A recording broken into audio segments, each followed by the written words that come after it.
Good evening, Jessica Van Vonderen with ABC News Sunday.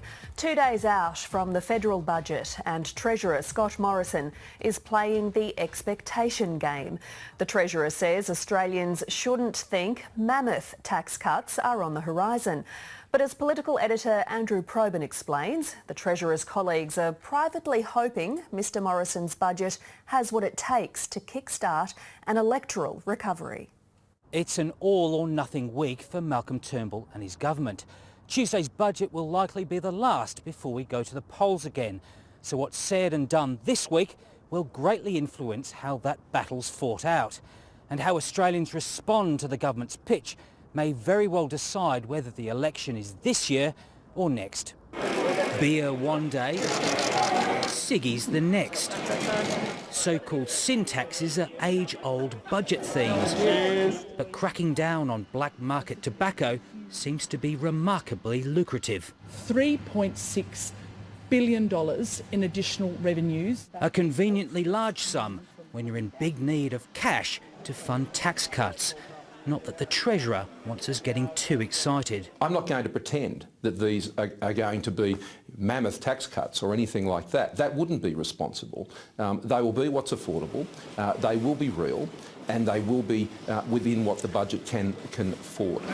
Tax cuts now baked into budget papers that will come as early as July 1 for low and middle income earners.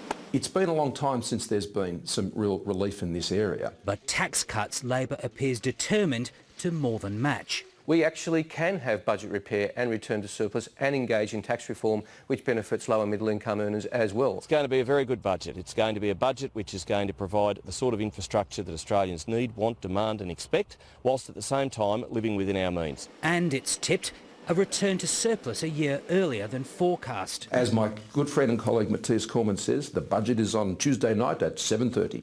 If Scott Morrison is prepared to lock in Australia to razor-thin surpluses over the next few years, 4 to 10 years, we'll have a different approach. Scott Morrison is being especially secretive about this budget, even with senior colleagues. The ABC understands, for example, that the decision to axe a planned increase to the Medicare levy wasn't discussed by the budget raiser gang, but signed off by an even smaller committee of cabinet ministers. This is feeding expectations that Tuesday's budget will contain some big surprises. And politically, it has to. Labor looks like it's planning to promise bigger tax cuts and higher surpluses. So the government will need something special to get back in the game. Andrew Probyn, ABC News, Canberra.